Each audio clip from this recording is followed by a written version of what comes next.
memanjatkan hadirat Allah Subhanahu wa taala, yang mana dengan limpahan rahmat, taufik dan juga kurnia daripada Allah Subhanahu wa taala, pada hari ini, saat ini khususnya, kita diringankan oleh Allah langkah kita. Kita dimudahkan oleh Allah untuk kita bersama-sama berkumpul di rumahnya yang mulia ini, yang mana rumah Allah ataupun al-masjid, seperti yang dimaklumkan oleh Rasulullah SAW, merupakan raudhatun min riyadil jannah, yang merupakan satu daripada taman-taman syurga. Tetapi mohon maaf, apakah itu karena manusia yang tidak tahu atau memang dia tak perlu? Ketika ramai di antara umat Islam yang meninggalkan taman syurga, berbeza halnya pada saat tuan-tuan dan puan-puan pergi ke Mekah, alhamdulillah dengan izin Allah, yang diberikan kemudahan Allah untuk dapat melaksanakan haji ataupun umrah. Khususnya pada saat Anda berada di Madinah, di Al-Masjid An-Nabawi. Kalau saya tanya kepada kita semua, apa yang diperebutkan oleh umat Islam pada saat mereka berada di Masjid An-Nabawi? Selain salat di Masjid An-Nabawi, selain menziarahi makam Rasulullah dan juga Al-Baqi', apa lagi tuan-tuan? Berebut nih untuk dapat berada di Raudhah. Kenapa masjid tidak seperti itu?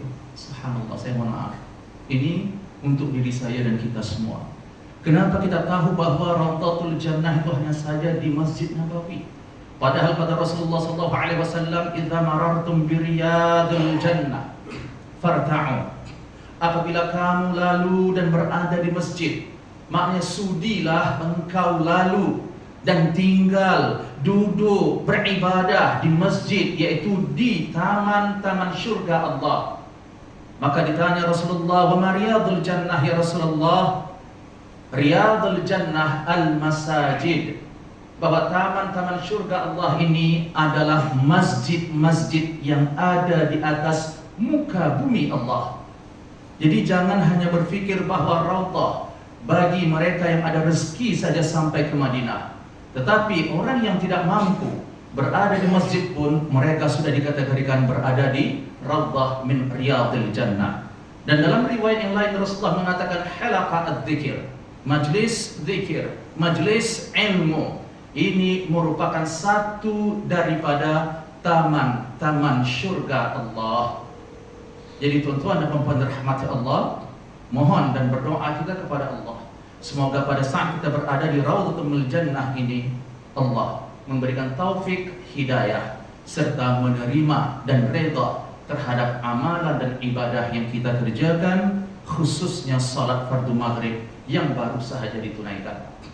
Tuan-tuan dan puan-puan yang dirahmati Allah, peristiwa Al-Isra dan Al-Mi'raj ini bukanlah sesuatu yang asing bagi umat Islam.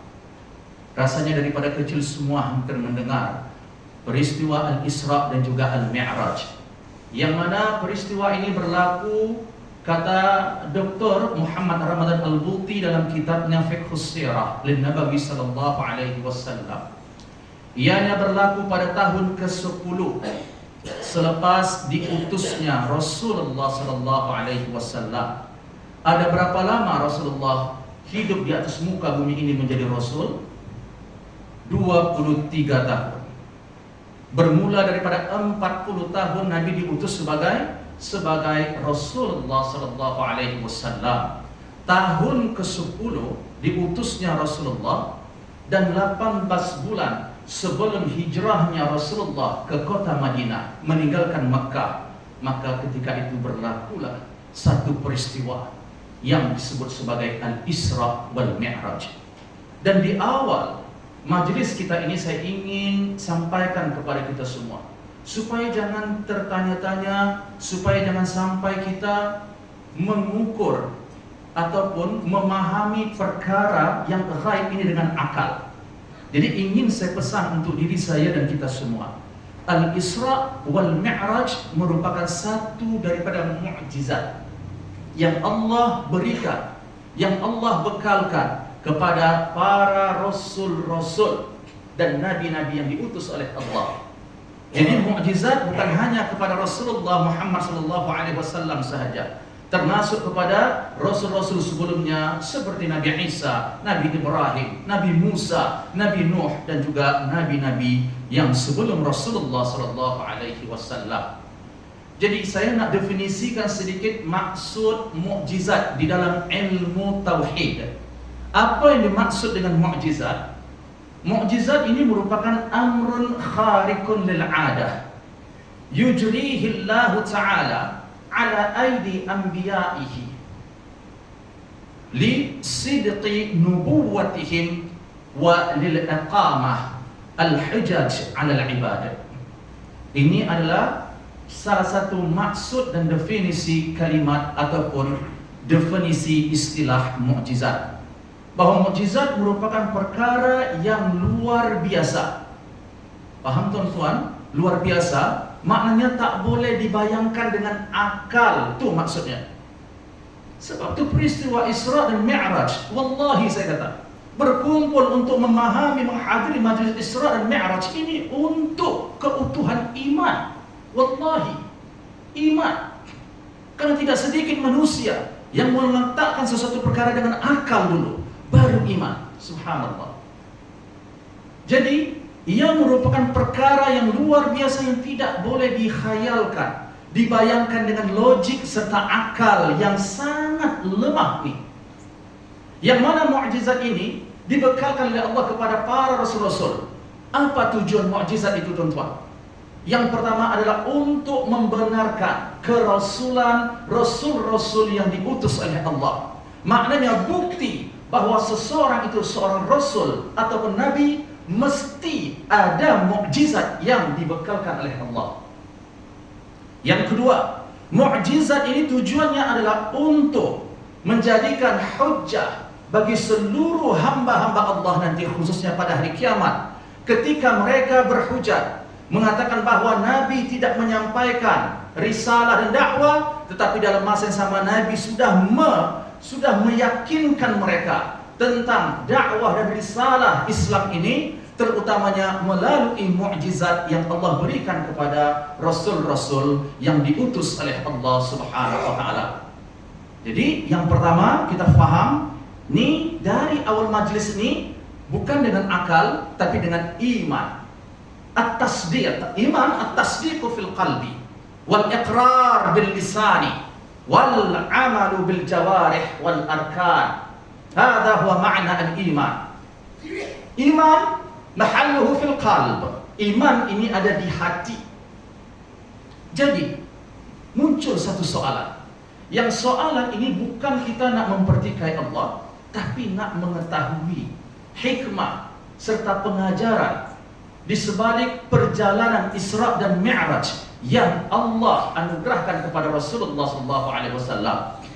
Maknanya, kalau kita tanya kenapa Allah anugerahkan kepada Rasulullah mukjizat Al-Isra dan juga Al-Mi'raj, tuan-tuan jangan salah faham, soalan ini bukan nak mempertikai Allah. Karena sifat hamba Allah yang bertakwa, apa sahaja yang diperintahkan oleh Allah, yang dilarang oleh Allah, mesti dalam keadaan sam'an wa ta'atan. Amantu billahi wa rasuli.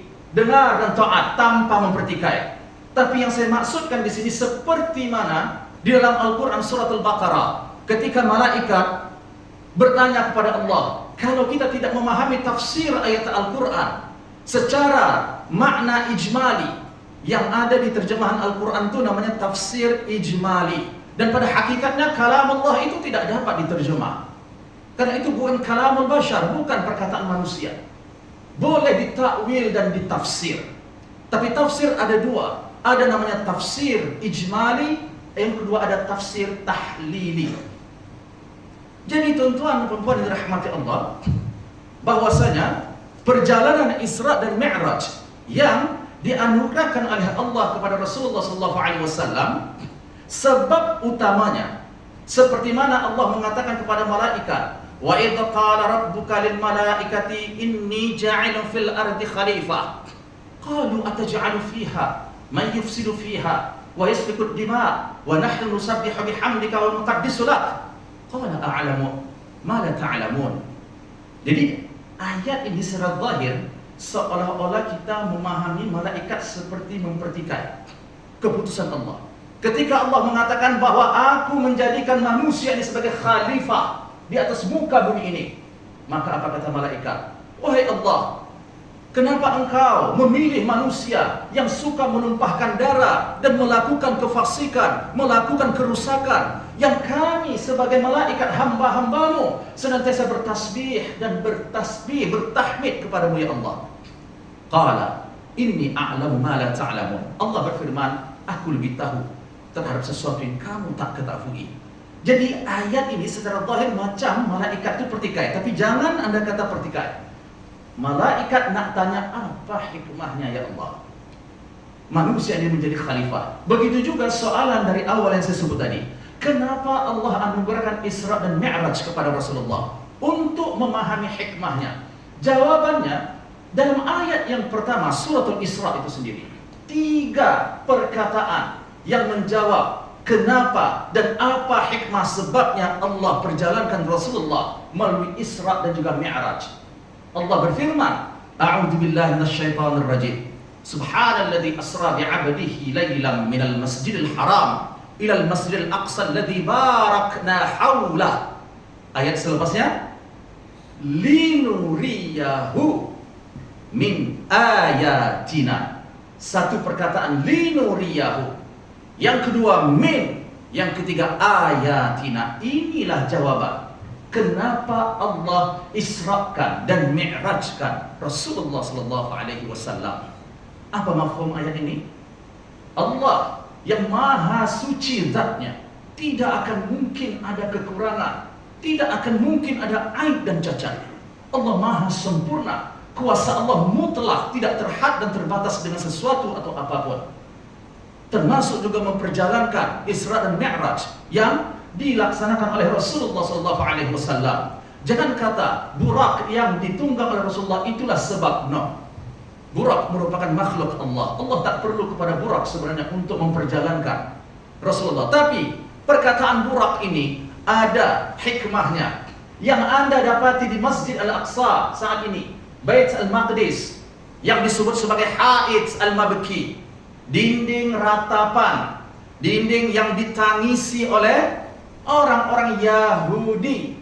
Tahu tuan-tuan, dinding itu merupakan kiblat solatnya orang Yahudi, dan mereka berpikir, menyangka bahwa bahagian haikal Sulaiman, kuil ataupun haikal yang dibina oleh Nabi Daud dan Sulaiman ada pada batu yang disebut sebagai Ha'id al-Buraq. Itu dinding burak, tempat Nabi mengikat burak tersebut. Jadi ini ada alasan dan hikmahnya dalam bab akidah. Dan orang-orang Yahudi berpikir bahwa dinding tangisan itu adalah bahagian tempat yang suci bagi mereka. Jadi tuan-tuan dirahmati Allah, Allah mengatakan bahwa maha suci Allah yang telah memperjalankan hambanya. Kalimat hamba bi'abdihi ini maksudnya ruh wal jasad. Ruh dengan jasad sekali, bukan dengan ruh sahaja, apatah lagi dengan dalam mimpi, bukan. Lailan, kalimat lailan di dalam ilmu tafsir dan bahasa Arab ini maksudnya sebahagian, bukan sepanjang malam itu. Hanya sebahagian malam itu sahaja yang Allah perjalankan Rasulullah daripada Masjidil Haram ila Al-Masjidil Aqsa. Yang kami berkati kawasan yang ada di sekitar Baitul Maqdis. Yang tujuan kenapa kami Isra dan Mi'rajkan Rasulullah untuk memperlihatkan kepada Nabi Muhammad SAW tentang ainul yaqin, bahwa ilmu keyakinan umat Islam ini ada 3 tahapnya. Tuan-tuan dan puan dirahmati Allah. Ada yang pertama ilmul yaqin, yang kedua ainul yaqin, yang ketiga haqqal yaqin. Inilah salah satu ainul yaqin yang dilihat sendiri oleh mata Rasulullah SAW dengan keyakinan dan pandangan. Bukan hanya keyakinan tapi dengan ilmu tanpa melihat. Ini yang Anda baca dalam surah At-Takatsur. Kalla sawfa ta'lamun, thumma kalla sawfa ta'lamun. Kalla law ta'lamuna ilmal yaqin la tarawunnal jahim, thumma la tarawunnaha 'ainal yaqin. Jadi Allah nak memperlihatkan tanda-tanda. Tanda-tanda di sini min maksudnya sebahagian. Bukan semua tanda-tanda kebesaran Allah yang Allah tunjuk kepada Rasulullah pada waktu Mi'raj itu. Hanya sebahagian sahaja. Dan tanda-tanda kebesaran Allah ini dapat difahami dan juga diketahui oleh umat, oleh hamba Allah ini daripada dua. Yang pertama ada namanya ayat kauniyah. Tanda-tanda kebesaran Allah melalui ciptaan Allah. Indahnya ciptaan Allah, termasuk juga tanda-tanda kebesaran yang Allah tunjukkan kepada Rasulullah yang akan kita sebut sebentar lagi. Ketika Rasulullah dipersilahkan dan diperlihatkan oleh Allah bagaimana neraka, bagaimana kumpulan dan golongan orang-orang yang masuk neraka, dan juga termasuk diperlihatkan syurga. Ini maksudnya dilihat sendiri oleh Rasulullah SAW. Apa? Tanda-tanda kebesaran Allah. Dan yang kedua, tanda-tanda kebesaran Allah minal ayat al-Qur'aniyah.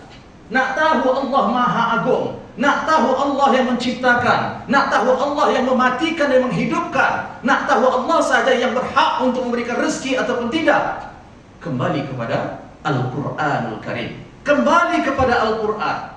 Bukan hanya setakat kita baca lafaz Al-Qur'an itu saja, tanpa memahami isi kandungan dan mengamalkan hukum hakam dalam Al-Quran tersebut.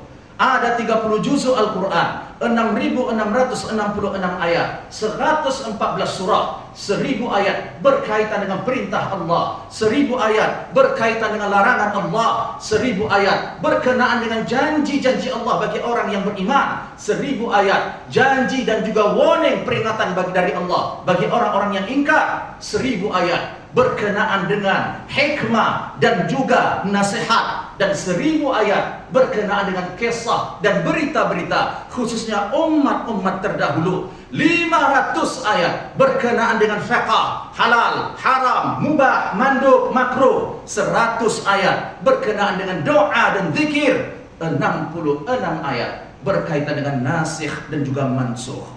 Maka saya tanya diri saya, sudah berapa di antara 1.000 perintah Allah itu saya sudah buat? Sudah berapa banyak 1.000 ayat larangan Allah itu yang saya jauhi? Macam mana saya nak tahu? Macam mana saya laksanakan perintah Allah? Saya membaca Al-Quran saja seolah-olah bagi saya ini bahasa asing. Ini bahasa Al-Quran, bahasa Arab. Inna anzalnahu Qur'anan Arabiyyan. Allah menurunkan Al-Quran kepada Rasulullah dalam bahasa Arab. Tidak menjadi syarat utama orang yang mengamalkan Al-Quran harus orang Arab. Bukan itu maksudnya. Tapi bahasa Arab adalah sesuatu bahasa yang mesti dipelajari. Ada juga berkenaan dengan rukun salat seperti Al-Fatihah, Takbiratul Ihram, At-Tahiyyat yang terakhir, salawat Rasulullah. Ini semua dalam bahasa Arab. Mana boleh Anda baca dalam bahasa Melayu kalau tidak ada apa-apa udzur. Jadi 1.000 ayat ini sudahkah kita amalkan? Terutamanya ayat yang Allah sebutkan dalam surat Al-Isra. Subhanalladzi asra bi'abdihi lailan. Jadi ayat ini maksud satu daripada 1.000 ayat yang menceritakan, yang memberitakan tentang kuasa Allah yang begitu agung. Jadi tuan-tuan, kalau ditanya kenapa Allah Isra dan Mi'rajkan Rasulullah, untuk memperlihatkan kepada Rasulullah. Dan ini kembali kepada umatnya, itu maksudnya untuk kita semua. Rasul hanya sebagai wakil. Memang bukan kita yang pergi Isra dan Mi'raj, tapi pengajaran Isra dan Mi'raj itu ini untuk umat Nabi Muhammad sallallahu alaihi wasallam. Berapa banyak ketika hidup yang diberi oleh Allah selama hari ini kepada kita, kita gunakan sedikit waktu untuk menghayati tanda-tanda kebesaran Allah melalui ciptaannya, untuk merenungi dan menghayati tanda-tanda kebesaran Allah yang ada di dalam Al-Quranul Karim. Kemudian di ujung ayat tersebut Allah menyebut innahu huwas sami'ul basir. Sesungguhnya Allah Maha mendengar dan Maha melihat. Apa maksud Maha mendengar dan melihat di sini, tuan-tuan dan puan dirahmati Allah? Bahwa ketika Allah tunjukkan tanda-tanda kebesarannya kepada Rasulullah, Allah meyakinkan, Allah juga memberitahu kepada Rasulullah, kamu jangan risau, kamu jangan fikir saya tak tahu wahai Muhammad, bahwa semua yang kamu hadapi, semua peristiwa perkara sedih, duka, zalim yang kamu jalankan, aku tahu dan aku dengar, aku lihat, kata Allah Subhanahu wa taala. Apa peristiwa yang berlaku kepada Rasulullah sebelum dimi'rajkan oleh Allah, sebelum diisrakan oleh Allah, yang Allah kata saya tahu, kata Allah, apa yang kamu hadapi, apa yang berlaku kepadamu. Yang pertama, ditolaknya dakwah Rasulullah. Bukan hanya ditolak, tetapi Rasulullah juga dihina, bahkan disakiti secara fizikal dan juga mental oleh ahlu Makkah, penduduk Makkah, dan juga At-Taif. Apa dakwah Rasulullah? Bahwa Rasulullah nakkan semua ahli Makkah itu, semua ahli Taif mentauhidkan Allah, la ilaha illallah, mentauhidkan Allah, la ilaha illallah. Ada unsur yang mesti kita fahami. Tidak hanya kita mengatakan saya faham dan beramal dengan la ilaha illallah, dengan tahu makna sahaja, tiada Tuhan melainkan Allah. Bukan itu sahaja maksud beramal dengan la ilaha illallah. Tapi kata Dr. Wahbah Az-Zuhaili dalam kitabnya Usulul Iman wal Islam, ada 5 syarat dan unsur yang mesti diketahui oleh orang-orang yang mengaku beriman dan Islam ketika dia mengamalkan la ilaha illallah. Tapi mohon maaf saya tak dapat jelaskan karena benda itu banyak sedikit ya huraiannya. Dan saya yakin tuan-tuan, perempuan sudah belajar dengan tuan-tuan guru, syekh-syekh kita yang jauh lebih berilmu lagi. Jadi Rasulullah nakkan ahli Taif, ahli Makkah, mereka ini mentauhidkan Allah, tidak mensekutukan Allah dengan apapun, termasuk juga dengan patung dan berhala. Tuan-tuan tahu, ketika Makkah belum ditaklukkan oleh umat Islam, maka tempat anda Safa, Marwah, Sa'i itu tempat diletakkan patung, termasuk juga Ka'bah itu lebih kurang 360 berhala dan patung yang didirikan oleh orang-orang kafir musyrik pada saat itu. Ini yang diseru oleh Rasulullah, tinggalkan, jangan menyembah selain daripada Allah. Yang kedua, Allah mengatakan bahwa aku sangat-sangat mendengar dan tahu wahai Muhammad perkara yang engkau alami, apa yang dialami oleh Rasulullah, bahwa pada saat itu disebut sebagai tahun al-huzn, tahun kesedihan, duka cita yang berlaku kepada Rasulullah SAW. Apa penyebab Nabi berduka cita pada tahun tersebut? Karena ada 2 orang yang paling dia kasihi meninggal dunia dalam masa ataupun tahun yang sama. Yang pertama, wafat istrinya yang paling banyak menyokong Rasulullah di dalam dakwah, dengan harta, dengan akhlak, dengan moral, dengan tenaga. Dan juga istri Rasulullah yang bernama Khadijah binti Khuwailid ini juga merupakan wanita yang pertama sekali beriman kepada Allah dan juga Rasulullah SAW. Dan kelebihan Khadijah ini, kata Rasulullah, suatu ketika Rasulullah membuat 4 garisan di hadapan Abdullah ibn Mas'ud dan Abdullah ibn Abbas serta sahabat-sahabat yang lainnya. Maka Rasulullah bertanya kepada sahabat, kamu tahu tak, faham tak kenapa saya buat 4 garisan ini? Allah wa Rasuluhu a'lam. Ini adabnya. Kalau tak tahu dalam satu hal, jangan memandai-mandai. Islam apatah lagi berkaitan dengan agama, tolong, karena kita boleh sesat dan menyesatkan orang lain. Allah wa Rasuluhu a'lam. Allah dan Rasulnya yang maha mengetahui. Maka kata Rasulullah, 4 garisan ini adalah merujuk kepada afdal nisa'i ahlil jannah.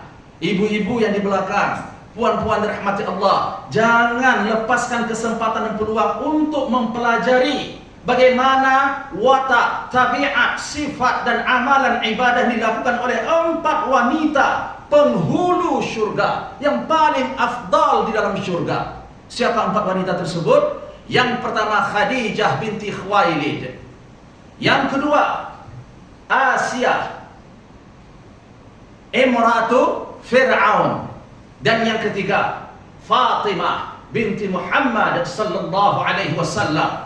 Yang keempat Maryam binti Imran. Ni 4 wanita kata Rasulullah menjadi penghulu dan yang paling afdal nanti di dalam syurga Allah. Kemudian perkara yang ketiga yang menyebabkan duka cita yang sangat mendalam terhadap perasaan Rasulullah SAW, karena ketika itu selepas sebulan 5 hari wafatnya Khadijah binti Khuwailid, maka menyusul pakciknya, pak saudaranya, yaitu Abu Talib. Dan kesedihan Rasulullah bukan hanya maksudnya hilangnya, perginya pakcik yang dia sayangi, yang banyak melindungi dan membantu dakwah Rasulullah, tetapi yang amat menyedihkan hati Rasulullah adalah pada saat nazak dan sakrat al-maut. Ketika itu Rasulullah berusaha untuk mentalqin, untuk memujuk pakciknya. Qul ya am, la ilaha illallah, kalimat ashhad laka biha indallah yaumal qiyamah. Pakcik, tolong pakcik, ucapkan la ilaha illallah. Ni minta tolong kali terakhir kata Rasulullah. Dengan kalimat ini saya sendiri yang bersaksi di hadapan Allah nanti bahwasanya engkau telah beriman dan mentauhidkan Allah. Tetapi dalam masa yang sama ada bersama Abu Talib tadi Abu Jahal dan Abdullah bin Umayyah. Apa kata Abu Jahal mempengaruhi Abu Talib? Atarghabu an millati abina Abdul Muttalib? Wahai Abu Talib, kamu nak dengarkah ucapan anak saudara kamu ni? Kamu tak suka lagi kah agama tok moyang kita dari dulu dah kita ikut? Takkan kamu hari ini daripada lahir sampailah ni beragama yang dibawa oleh Abdul Muttalib, tapi tiba-tiba las kamu nak mentauhidkan Allah, mengucap la ilaha illallah. Maka apa yang berlaku tuan-tuan dan puan-puan rahmati Allah, apa yang disebut oleh Abu Talib ala millati abina, dia tidak menyebut la ilaha illallah. Anda rujuk dalam Al-Quran kisah ini, surah Al-Qasas ayat 56 dan juga surah At-Taubah ayat 116. Maka pada saat Abu Talib tadi wafat dan meninggal dunia, dan saya sebut di sini kasih sayangnya Rasulullah kepada Abu Talib walaupun dia tidak Islam, ini kasih secara tabi'i, bukan syar'i. Jangan salah faham, bukan secara syariat, tapi secara tabiat, secara adat dan fitrah manusia. Maka Rasulullah tak berputus asa selepas Abu Talib menghembuskan nafas yang terakhir dan mengatakan, saya mati memeluk agama tok moyang saya. Apa kata Rasulullah? Amma ana la astaghfiranna laka ma lam unha anka. Wahai pakcik, saya akan coba, saya akan berusaha meminta ampun kepada Allah bagi pihakmu, bagi dosa-dosamu wahai pakcikku yang mati tidak mengucapkan la ilaha illallah.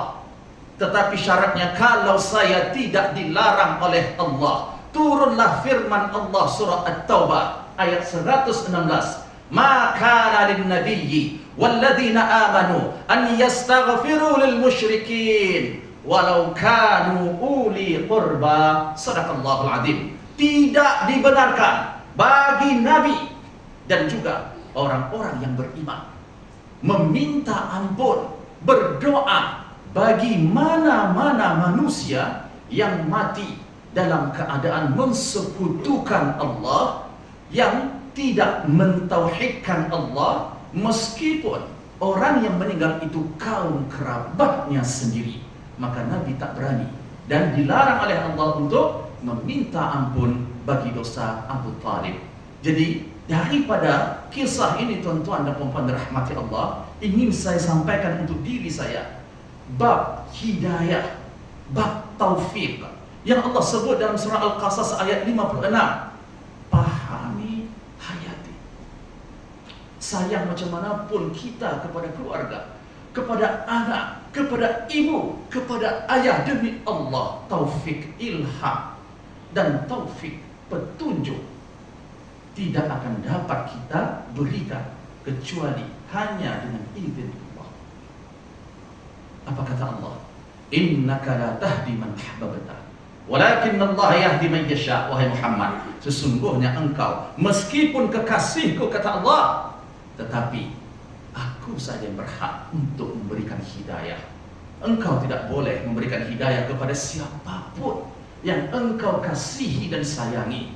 Dan ini juga merujuk kepada kisah beberapa rasul-rasul yang diutus oleh Allah, seperti Nabi Nuh, seperti Nabi Lut, yang keluarga sendiri, anak dan istri sendiri tidak mahu beriman kepada Nabi Nuh dan juga Nabi Lut alaihi wassalam. Ini nak mengajarkan kepada kita jangan main-main dengan bab taufik. Saya dan anda semua pada hari ini dengan izin Allah, demi Allah, karena taufik dan kurnia Allah, bukan karena kemahuan anda, bukan karena kemampuan anda, bukan karena kereta anda. Falaula fadlullahi alaikum wa rahmatuh lakuntum minal khasirin. Ini Allah yang kata, bukan saya. Kalau bukan karena rahmat, taufik dan kurnia yang aku berikan, bekalkan kepada wahai hamba-hambaku, sudah tentu di dunia ini kamu sesat. Kamu akan menjadi orang yang rugi dan diazab pada hari kiamat kelak. Tuan-tuan dan puan-puan dirahmati Allah. Kemudian apa hikmah perjalanan Isra dan Mi'raj ini dilakukan pada waktu malam, bukan pada waktu pagi, petang ataupun siang? Jadi kata Syekh Al-Uwaisah, dia merupakan ahli Dar Al-Ifta fil Mesir, bahagian Fatwa Asy-Syafawi, dan juga Dr. Ali Jum'ah. Salah satu sebab dan hikmah kenapa perjalanan Isra dan Mi'raj ini berlaku pada waktu malam, bukan pada waktu siang, pagi ataupun petang. Yang pertama, karena malam merupakan waktu yang paling tenang, waktu tempatnya manusia mendekatkan diri kepada Allah, waktu manusia sangat dituntut untuk berkhulwat kepada Allah Subhanahu wa taala. Ambil peluang, minta pertolongan kepada Allah. Sekurang-kurangnya seumur hidup pernahlah kita berkhulwat, pernah kita mengasihkan sedikit masa kita, khususnya di waktu malam, untuk berzikir dan beristighfar kepada Allah. Apatah lagi sampai dapat menitikkan air mata. Allahu Akbar. Karena Rasulullah mengatakan sab'atun yudhilluhumullahu fi dhillih yaum la dhillata illa dhilluh. 7 golongan yang mendapat naungan daripada Allah pada hari kiamat, yang pada saat itu jangan harap ada lagi bumbung seperti ini tuan-tuan, ada lagi tikar, karpet seperti ini, ada lagi pohon ataupun bangunan. Wallahi, bumi bukan lagi seperti bumi yang kita tempati saat ini, yang ketika itu matahari tudna mil khalaik asyamsu, yang jaraknya hanya sejengkal atau juga hanya sebatas anda meletakkan celak di mata. Macam tu dekatnya matahari pada hari kiamat. Nak ambil perlindungan, nak dapat payung dari mana ni? Panasnya ya Allah, yang bahang ni saja dah tak tahan dah. Berapa jauh jarak matahari daripada bumi. Bagaimana kalau matahari itu nanti betul-betul berada di atas kepala manusia? Tidakkah pernah kita terfikir, ya Allah, apa yang perlu saya persiapkan ya Allah untuk ada rumah payung saya ketika nanti saya berada di hari akhirat, di padang mahsyar ya Allah, yang ketika itu tak ada lagi dah anak saudara, anak ibu ayah. Yauma yafirrul mar'u min akhihi wa ummihi wa abihi wa sahibatihi wa banihi likulli imri'in minhum yawma idzin sya'nun yughni. Jangan harap ada lagi pertolongan daripada adik-beradik, suami, ayah, ibu, anak. Karena kata Allah, setiap manusia pada saat itu sibuk dengan urusannya sendiri, bimbang dan risau karena keadaan sangat menakutkan. Antara neraka atau syurga atau al-a'raf. Al-a'raf maksudnya di sini ashabul a'raf yang Anda baca dalam Al-Quran surat al-a'raf. Ini maksudnya golongan yang tidak masuk ke syurga, juga tidak masuk ke neraka. Tapi ada tulisan dalam tafsir yang pada akhirnya dengan rahmat Allah mereka masuk ke syurga Allah. Jadi tuan-tuan dan puan dirahmati Allah, yang pertama hikmahnya kenapa perjalanan Isra dan Mi'raj berlaku pada waktu malam? Ini karena malam adalah waktu yang amat tenang, waktu di mana manusia yang dituntut memperbanyak ibadah, mendekatkan diri kepada Allah, sama ada dengan salat, sama ada dengan zikir, sama ada dengan bertasbih, sama ada dengan muhasabah diri. Yang saya sebut tadi, satu daripada 7 golongan yang mendapat naungan daripada Allah. Bahkan Allah haramkan neraka menyentuh makhluk itu. Rajulun dzakarallaha khalian fafadat ainah. Golongan yang ketujuh yang mendapat naungan Allah pada hari kiamat, seseorang yang pernah mengasingkan diri sendiri kepada Allah. Pada saat itu dia mengingat dosa-dosa, kesalahan, dan bertaubat kepada Allah sampai menitik air matanya. Maka golongan ini bukan hanya mendapat naungan daripada Allah, tetapi satu daripada 2 mata, kata Rasulullah, ainani lan tamussahuma an-nar. 2 daripada 1 mata ini yang tak disentuh oleh api neraka. Orang yang pernah menangis karena takut kepada Allah. Takut kepada Allah, takut apa tuan-tuan? Mungkin prasangka saya, kita takut azab Allah, betul tuan-tuan? Kita takut neraka Allah. Tapi saya mau tanya, berapa ramai umat Islam, orang yang mengaku beriman, takut kalau amal ibadah dia ditolak dan tak diterima oleh Allah? Apakah kita berfikir boleh selamat kalau amalan kita ditolak oleh Allah? Orang yang menunaikan perintah Allah, menjauhi larangan Allah, belum pasti perkara itu diterima dan diridai oleh Allah. Rujuk dalam surah Al-Mu'minun ayat yang ke-60. Walladzina yu'tuna ma ataw wa qulubuhum wajlatun annahum ila rabbihim raji'un. Maka Aisyah bertanya kepada Rasulullah ketika Rasulullah membaca ayat ini, wahai Rasulullah, apakah yang dimaksud dengan golongan orang yang beriman? Maknanya surah Al-Mu'minun yang saya sebut ini menceritakan ada lebih kurang 10 sifat dan ciri-ciri orang yang beriman, yang pada akhir insya Allah saya akan ulas nanti kalau sempat, kalau dan.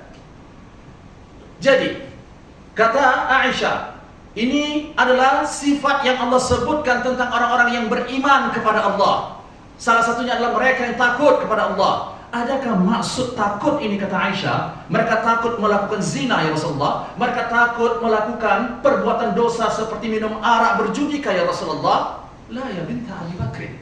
Bukan itu yang mereka takutkan. Siapa mereka? Bukan perkara itu yang ditakutkan oleh orang yang bertakwa dan beriman. Tetapi yang mereka takutkan adalah ketika mereka berpuasa, ketika mereka sholat, ketika mereka bersedekah, ketika mereka melaksanakan ibadah kepada Allah, ibadah mereka bimbang tidak diterima oleh Allah subhanahu wa ta'ala.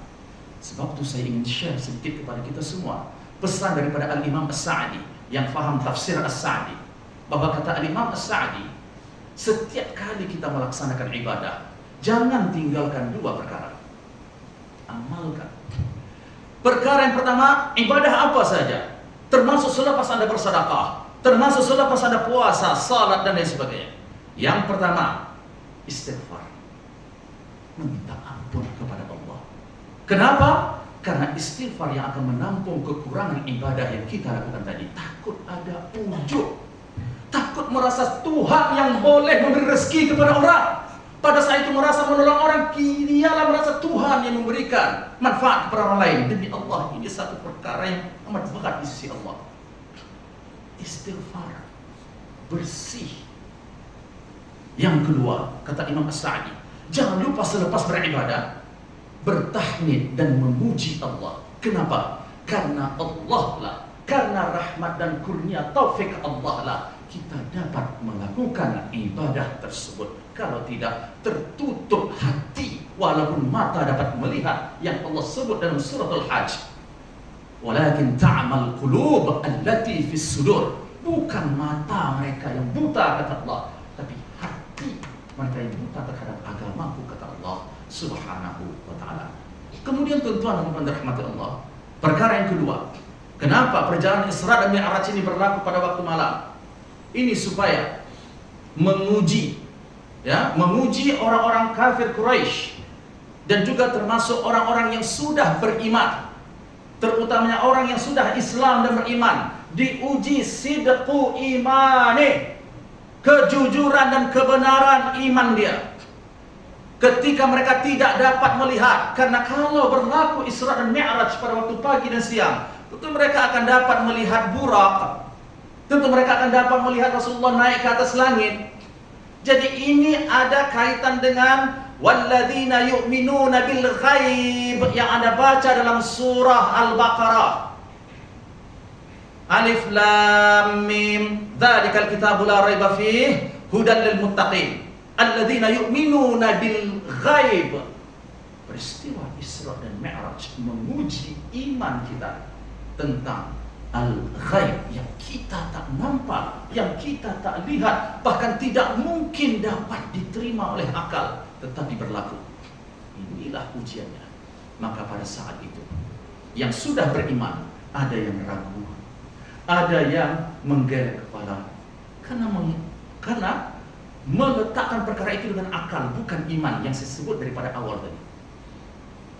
Tetapi tidak bagi Abu Bakar As-Siddiq. Contoh iman, istiqamahnya iman seorang Abu Bakar yang pada saat itu digelar oleh Rasulullah sebagai As-Siddiq.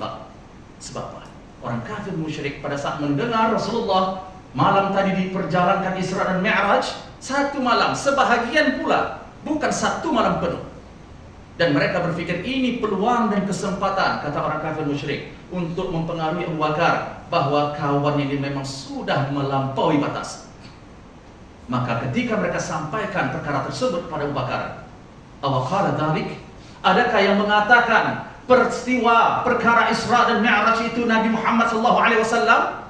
Ya, usaddiquhu, bal akthar min dzalik la usaddiquhu. Bahkan kata Abu Bakar, kalau yang bercakap itu Nabi Muhammad, saya yakin dan percaya. Bahkan lebih daripada Isra dan Mi'raj pun saya yakin dan percaya. Iman, bukan logik dan akal. Jangan sekali-kali kita menyandarkan satu perkara agama dengan logik dan akal kita. Tidak mampu melaksanakan hukum Allah, mengaku, tapi jangan merendahkan hukum Allah. Tuan-tuan dan puan dirahmati Allah, As-Siddiq ini merupakan level kedua, bahwa orang yang beriman ada 4 levelnya, kata ulama. Yang pertama level para rasul-rasul dan nabi, ini yang paling tinggi. Yang kedua level as-siddiqun, orang-orang yang siddiq. Siddiq maknanya kalau Allah perintah sam'an wa ta'atan, buat. Kalau Allah suruh bersedekah, buat tanpa ada sedikit pun bertanya, nak buat tak? Nak sedekah tak? Nak bagi makan tak? Tak. Ini bukan sifat orang yang siddiq. Yang ketiga asy-syuhada, orang-orang yang mati syahid. Dan yang keempat as-salihun, orang-orang yang saleh. Tuan-tuan dan puan dirahmati Allah, ini di antara hikmah kenapa perjalanan Isra dan Mi'raj itu berlaku pada waktu malam. Kemudian ada 6 sebab kenapa Al-Isra menjadi tujuan Nabi, yaitu ke Bait Al-Maqdis. Kenapa bukan masjid yang lain, yang di Syam, yang di Yaman, yang di Irak? Kenapa harus Masjid Al-Aqsa daripada Mekah, Masjidil Haram, yang katanya jarak antara Masjidil Haram dan juga Masjidil Aqsa lebih daripada 1200 km. Ini ya, di antara mereka yang mengatakan jarak itu. Jadi, apa sebabnya dan hikmahnya Masjid Al-Aqsa dipilih tempat Isra dan Mi'rajnya Rasulullah? Saya katakan di sini, kenapa bukan kita pertikai, tapi nak tahu hikmahnya. Yang pertama, Allah pilih Masjid Al-Aqsa tempat Isra'nya Rasulullah sallallahu alaihi wasallam ini untuk membenarkan, membuktikan kepada orang-orang kafir musyrik yang ingkar kepada peristiwa Isra dan Mi'raj. Apa maksudnya? Mereka memahami, dan memang ini secara reality, perjalanan darat melalui darat untuk pergi dari Mekah, Masjidil Haram ke Masjidil Aqsa, ini perlu 1 bulan pergi saja, balik 1 bulan. Maka Rasulullah dengan Isra dan Mi'raj ini, Allah nak buktikan kepada orang kafir musyrik yang mereka mengatakan Isra dan Mi'raj inilah satu perkara yang mengarut, yang dibuat-buat oleh Rasulullah. Pada saat bila mereka tergamam, mereka terkedu, tak boleh bercakap. Pada saat mereka bertanya tentang sifatkan kepada kami Muhammad, kalau memang engkau sudah sampai ke Al-Maqdis malam tadi, bagaimana sifat-sifat dan letak Masjid Al-Aqsa? Ketika itu Allah tunjukkan di hadapan Rasulullah SAW.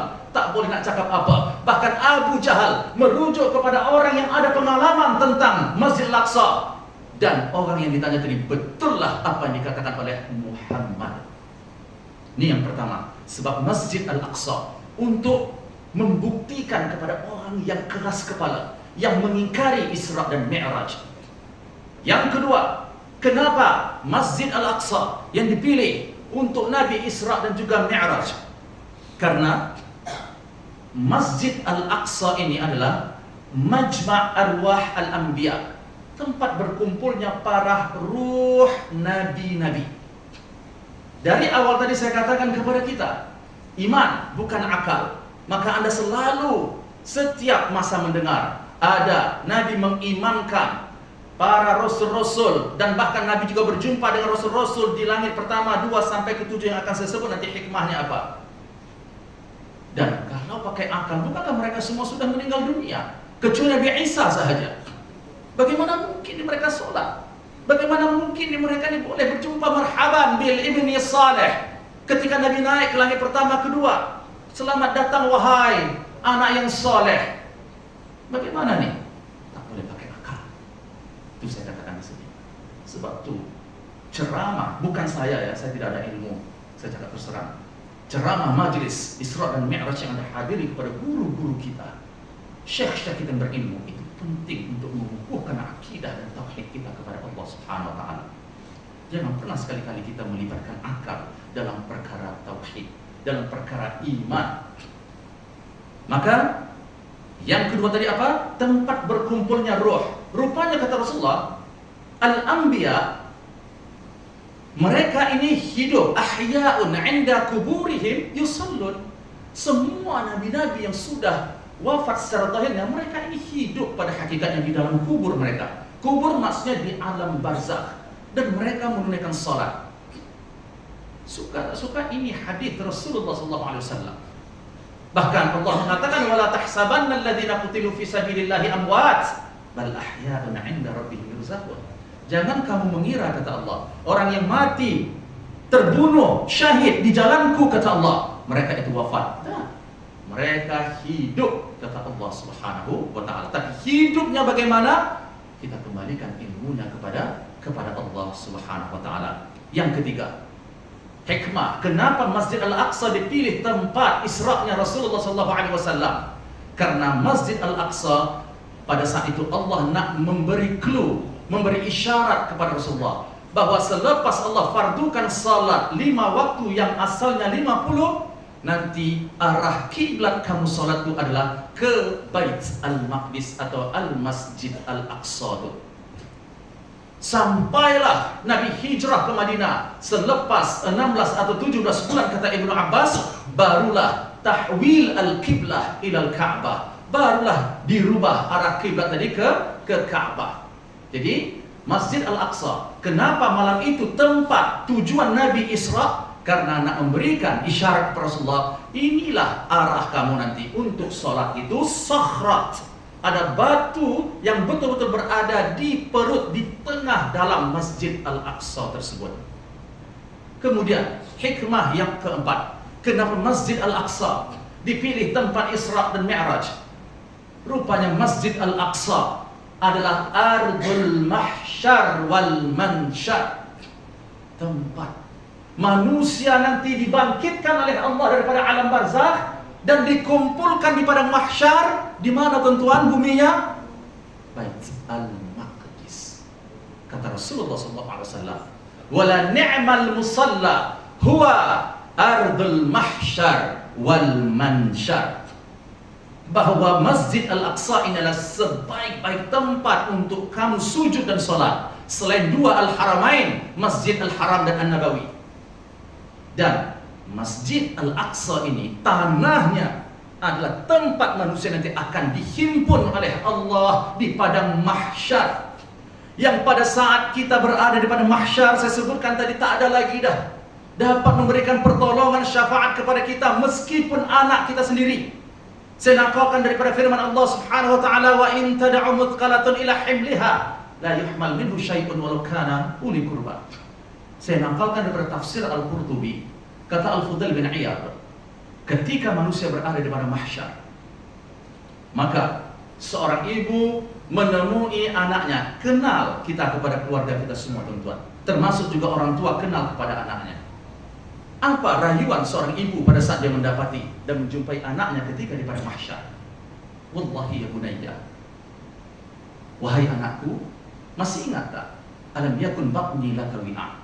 Kamu dulu saya yang mengandung dalam perutku. Benar ibu.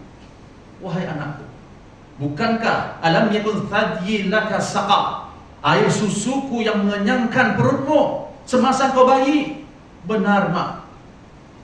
Wahai anakku, bukankah setiap hari waktu saya berkorban sampai tak dan menuntut ilmu fardu ain karena untuk duniamu? Betul mak. Demi Allah nak, kata si ibu tadi, betul dosa yang mak pikul hari ini. Satu saja permohonan mak, bukan untuk kamu balas. Hal la yumkin an tahmil minha dhanban wahidan. Boleh tak engkau ambil satu dosa yang paling ringan dan kecil saja nak? Apa jawaban anak kita? Karena dia kita bakhil berjihad dan gua menginfakkan harta jalan Allah. Karena dia kita tinggalkan fardu ain. Karena anak tadi kita lupa Allah, lupa mensyukuri nikmat Allah, lalai. Jawaban anak kita, ilaika anni ya ummah fa inni anki bidzambi masyghul. Minta maaf lah mak. Saya pun sibuk dengan dosa saya pun takut dengan dosa saya, tak mampu saya ambil mak. Allahu Akbar. Bukan maksud saya di sini Anda membenci anak, bukan itu maksud saya. Sayang anak karena Allah. Yang Allah sebut dalam surah Al-Munafiqun, ya ayyuhalladzina amanu la tulhikum amwalukum wala auladukum an dzikrillah. Wahai orang-orang beriman, jangan sekali-kali harta bendamu, kuasa, pekerjaanmu, duniamu dan anak-anak cucumu menyebabkan engkau lalai daripada berzikir kepadaku. Zikir, antonim dia lalai, ghaflah. Apabila seseorang tidak berzikir, sama ada dia lupa atau lalai. Lupa ini dimaafkan dengan izin Allah, tapi lalai ini satu kemaksiatan. Anda tahu bahwa lalai ini juga merupakan asas utama. Allah mengatakan, laqad dzara'na li jahannama katsiran minal jinni wal ins lahum qulub la yafqahuna biha wa lahum a'yun la yubsiruna biha wa lahum adhan la yasma'una biha ulaika kal an'am bal hum adall ulaika humul ghafilun. Kami humban api neraka jahanam itu umumnya daripada bangsa jin dan manusia. Satu penyebab utamanya adalah mereka lalai, kata Allah. Lalai menggunakan nikmat pandangan, nikmat pendengaran, nikmat hati. Sombong tak nak hadir majlis ilmu, padahal ilmu merupakan ghidha'ur ruh, makanan bagi ruh. Kita sibuk nak bagi perut kita yang zahir dimakan, tapi seberapa jauh kesibukan kita untuk memberi makan roh kita dengan ilmu. Wallahi hanya dengan ilmu saja kita kenal Allah, kita takut Allah, tuan-tuan. Benar ibadah kita pun dengan ilmu, karena Nabi mengatakan al-ilmu imamul amal. Ilmu ini merupakan imam bagi amalan ibadah yang dilakukan oleh manusia. Maknanya orang yang rajin beribadah tetapi tidak berdasarkan ilmu, sangat-sangat kemungkinan besar ibadah itu ditolak dan tak diterima oleh Allah Subhanahu wa ta'ala. Jadi ini yang keempat. Kemudian sebab yang kelima, kenapa Masjid Al-Aqsa dipilih untuk tempat Isra'nya Rasulullah? Karena Masjid Al-Aqsa merupakan satu daripada 3 masjid yang disyariatkan kepada umat Islam untuk berniat menziarahinya dan melakukan salat serta sujud. Kata Rasulullah, la tushaddu ar-rihal illa ila 3 masajid. Tidak boleh orang yang Islam beriman apabila dia nak bermusafir, niat dia nak menziarahi masjid ataupun dia nak solat, kecuali dibolehkan kepada 3 tempat ni, 3 masjid ni, yaitu Masjidil Haram, Masjid An-Nabawi, dan juga Masjid Al-Aqsa. Allahu Akbar. Ini baru Isra, baru nak start Mi'raj. Waktu pun dah berbunyi, saya pun tengok keadaan agak tenang, tapi sambil bimbang bila saya nak berhenti. Saya pada bercakap, memang payah berhenti. Tadi saya tanya kepada setiausaha, tak pusat, insyaAllah sampai pukul 9 lewat sikit pun boleh. Jadi saya kena tempat janji, dah sampai pukul 9 dah. Jadi Mi'raj, saya mohon maaf tuan-tuan, jadi tak dapat kita teruskan karena apapun ya segala sesuatu itu harus dalam Islam likulli maqal maqam. Segala sesuatu itu ada tempatnya. So kalau kita pun nak bagi majlis ilmu dan lain sebagainya perlu waktu dan sabar ya, insyaAllah. Kot nanti ada lagi peluang kepada guru kita yang jauh lebih berilmu lagi nanti akan mengulas tentang Isra dan Mi'raj. Tetapi memang dalam Mi'raj ni tadi saya ambil sedikit boleh, 5 menit saja. Kalau tak marah, kalau marah saya tutup telinga saja. Mi'raj Nabi SAW tadi ke Bait Al-Maqdis. Yang keenam hikmahnya, Masjid Al-Aqsa adalah tempat yang paling dekat dengan pintu langit yang ada di atas muka bumi ini. Sebab tu Masjid Al-Aqsa tempat Nabi di-Mi'rajkan. Kemudian tuan-tuan, apabila Nabi di-Mi'rajkan, masuk Nabi, naik ke langit yang pertama, berjumpa dengan Nabi Adam. Maka apa hikmahnya? Ada hikmahnya. Kemudian berjumpa dengan Nabi Isa dan juga Nabi Yahya. Jadi kalau Nabi Adam tadi nak mengingatkan kepada Rasulullah bahwa Nabi Adam Abul Bashar, ayah bagi seluruh manusia. Dan Nabi Adam yang dijumpai Rasulullah, hikmahnya apa? Hikmahnya nak mengingatkan kepada Rasulullah apa yang berlaku kepada Nabi Adam akan berlaku juga kepada Rasulullah. Apa yang berlaku kepada Adam? Dia keluar daripada syurga, tempat yang paling dia kasihi, keluar di atas muka bumi ini. Nabi juga tempat yang paling Nabi kasihi, Makkah. Bumi Makkah Nabi akan tinggalkan keluar sama seperti tempat yang disayangi dan dikasihi oleh Adam alaihi salam. Dan langit yang kedua, kenapa berjumpa dengan Isa dan juga Yahya? Kan ini kan ada beberapa nabi saja, bukan nabi-nabi yang lain. Ada pengajarannya.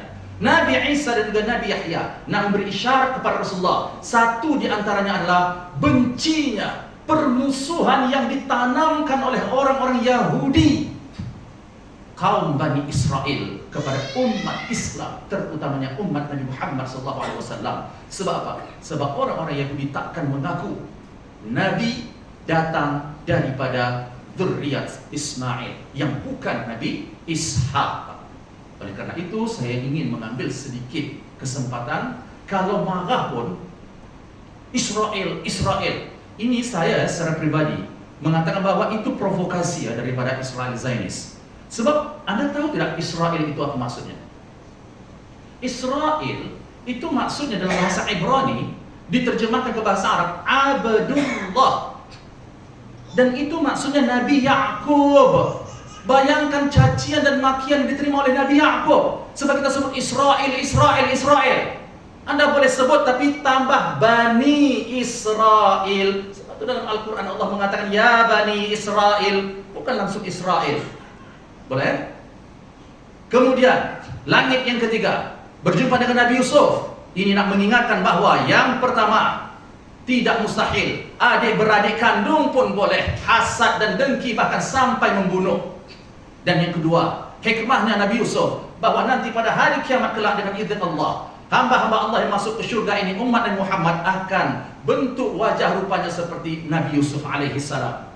Dan yang keempat, berjumpa dengan Nabi Idris. Nabi Idris, kenapa? Nabi Idris ini dikenal sebagai Rif'at al-Manzilah, tinggi manzilatnya di sisi Allah, sama seperti nabi-nabi yang lain. Tapi hikmahnya, nak memberi isyarat kepada Rasulullah bahwa Nabi Idrislah Nabi yang mula-mula berperang di atas muka bumi ini.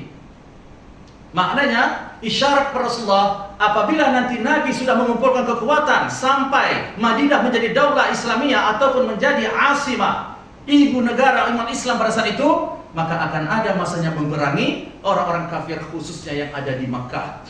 Kemudian yang kelima, berjumpa dengan Nabi Harun. Nabi Harun di sini maksudnya adalah Nabi Harun ini adalah orang yang dianiaya dan disakiti oleh kaumnya, tetapi pada akhirnya mereka kembali mengasihi dan menyayangi Nabi Harun. Dan yang keenam, berjumpa dengan Nabi Musa alaihi salam.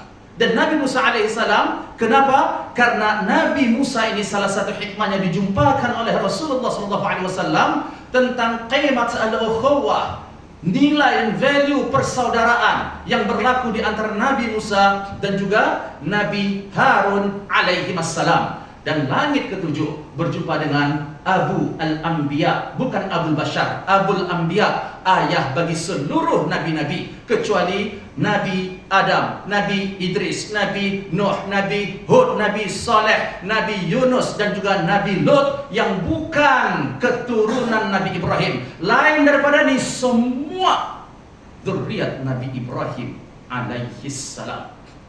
Dan salah satu hikmahnya kenapa dipertemukan dengan Nabi Ibrahim yang ketika itu bersandar di Bait Al-Ma'mur. Bait Al-Ma'mur ini maksudnya adalah kiblat. Penduduk langit itu malaikat ketika mereka beribadah dan salat. Kiblat kita ke Ka'bah. Penduduk langit malaikat, maka kiblat mereka adalah Bait Al-Ma'mur. Jadi hikmahnya yang pertama, nak mengingatkan kepada Nabi bahwasanya Nabi Ibrahim adalah ayah bagi semua nabi-nabi termasuk Nabi Muhammad. Yang Nabi kita Muhammad ini merupakan keturunan daripada Nabi Ismail alaihi salam. Dan Bani Israel pula merupakan keturunan daripada Nabi Ishak dan juga Yakub.